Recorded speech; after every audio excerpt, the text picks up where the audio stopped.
रोजाना अंग्रेजी बोलने की प्रैक्टिस करना चाहते हैं, पर समय की कमी, झिझक या फिर सही माहौल ना होने की वजह से रुक जाते हैं? अगर ऐसा है, तो ये सिर्फ आपकी कहानी नहीं है। चलिए, आज कुछ ऐसे स्मार्ट तरीके जानते हैं जो इस मुश्किल को एक मजेदार आदत में बदल देंगे।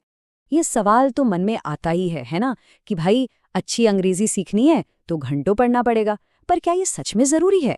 चलिए, आज इसी सोच को थोड़ा बदलते हैं। तो सबसे पहले उन मिथकों की बात करते हैं जो अक्सर हमारे कॉन्फिडेंस को कम कर देते हैं और हमें आगे बढ़ने से रोकते हैं। सबसे बड़ा मिथक, और जो हम सबने सुना है, वो यही है कि अच्छी अंग्रेजी के लिए यूके या अमेरिका जैसे किसी देश में रहना जरूरी है। पर सच कहूं तो ऐसा बिल्कुल भी नहीं है। अच्छा, दूसरा आम वहम ये है कि सीखने के लिए हर वक्त किसी नेटिव स्पीकर का साथ होना ही चाहिए। ये भी सच कहूं तो सिर्फ एक मिथक ही है। तो फिर असली राज क्या है?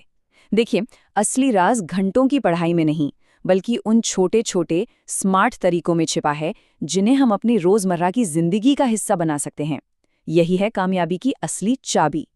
चलिए, अब बात करते हैं पहली और सबसे मजेदार टेक्निक की। इसका नाम है शैडोइंग। ये सुनने में जितनी सिंपल है, उतनी ही पावरफुल भी। ये समझिए कि फ्लुएंसी को बेहतर बनाने का एक सीक्रेट हथियार है। तो ये शैडोइंग आखिर है क्या चीज? बहुत आसान है। आप किसी को अंग्रेजी में बोलते हुए सुनते हैं और बस लगभग तुरंत ही उनके बोलने के अंदाज, उनकी स्पीड और आवाज की नकल करते हैं, बिना हर शब्द का मतलब सोचें। इसे ऐसे समझिए कि बस एक गूंज या इको बन जाना है। जैसे कोई आवाज टकराकर वापस आती है ना, बस वैसे ही सुने हुए शब्दों को दोहराना है।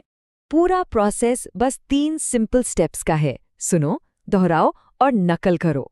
यहाँ मकसद हर शब्द को समझना नहीं, बल्कि बोलने की धुन और रिदम को पकड़ना है। बहुत बढ़िया। तो अब मिथक भी दूर हो गए और एक जबरदस्त टेक्निक भी पता चल गई। तो चलिए, अब उन 5 डेली आदतों पर नजर डालते हैं जो इस प्रैक्टिस को एक नए लेवल पर ले जाएंगी। ये 5 आदतें, बस ये 5 आदतें इंग्लिश सीखने की पूरी जर्नी को बदल सकती हैं। हम सुनने, बोलने, सोचने, पढ़ने और भाषा को अपनी जिंदगी में शामिल करने के तरीकों पर बात करेंगे। चलिए शुरू करते हैं। पहली और सबसे जरूरी आदत है रोज सुनना। खाना बनाते वक्त, चलते हुए या सफर में कोई पॉडकास्ट या म्यूजिक सुनिए। अगर सिर्फ 30% भी समझ आ रहा है ना, तो भी ये बहुत फायदेमंद है। बस 10 से 15 मिनट रोज। सुनना तो बहुत अच्छा पहला कदम है, पर असली गेम तो बोलने से शुरू होता है, राइट? तो दूसरी आदत है, जो भी सुने उसे दोहराना, मतलब शैडो करना। ये सुनने की पैसिव प्रैक्टिस को बोलने की एक्टिव प्रैक्टिस में बदल देता है। तीसरी आदत सोचने का तरीका बदल देगी। अपनी भाषा से ट्रांसलेट करने के बजाय सीधे अंग्रेजी में सोचना शुरू करें। और शुरुआत बहुत छोटे, सिंपल वाक्यों से होती है। जैसे ही सुबह उठें, सोचें, it's morning, I am still sleepy. जब बाहर देखें तो मन में कहें, the sky is blue, the air is cold. और दिन के आखिर में जब थकान हो तो सोचें, I am working, I am tired, I want to go home. ये छोटी सी प्रैक्टिस दिमाग को ट्रांसलेशन की आदत से आज़ाद करती है और नेचुरली सोचने में मदद करती है।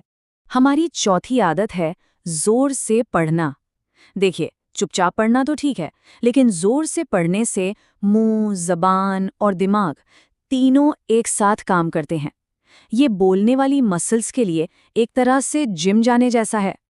और हमारी 5वीं और आखिरी आदत है अंग्रेजी को सिर्फ एक विषय नहीं, बल्कि अपनी जिंदगी का हिस्सा बनाना। अपने फोन की भाषा बदल सकते हैं या रोज बस 3 वाक्य डायरी में लिख सकते हैं। दिन के अंत में 1 मिनट का वॉइस मैसेज रिकॉर्ड करना भी एक जबरदस्त तरीका है। इनमें से कोई भी एक छोटा सा कदम चुने और देखे कितना बड़ा बदलाव आता है। तो कुल मिलाकर अब बात सिर्फ पढ़ाई की नहीं है, बात है भाषा के साथ जीने की। और ये सोच में एक बहुत बड़ा बदलाव है। ये जो लाइन है ना, ये इस पूरी बातचीत का सार है। जब अंग्रेजी आपके फोन से लेकर आपके विचारों तक में आ जाती है, तो आप उसे पढ़ नहीं रहे होते, आप उसे जी रहे होते हैं। और बस वहीं से सीखना आसान हो जाता है। तो बस ये याद रखना है कि असली कमाल रोज रोज थोड़ा थोड़ा करने में ही है। ये छोटे छोटे काम धीरे धीरे पावरफुल आदतें बन जाते हैं, और यही आदतें आपको एक कॉन्फिडेंट और नेचुरल इंग्लिश स्पीकर बनाती हैं। तो फिर इंतजार कैसा? इसे बंद करने के बाद आज वो कौन सी एक छोटी सी अंग्रेजी की आदत है जो शुरू होने वाली है? अपनी यात्रा आज से और अभी से शुरू कीजिए।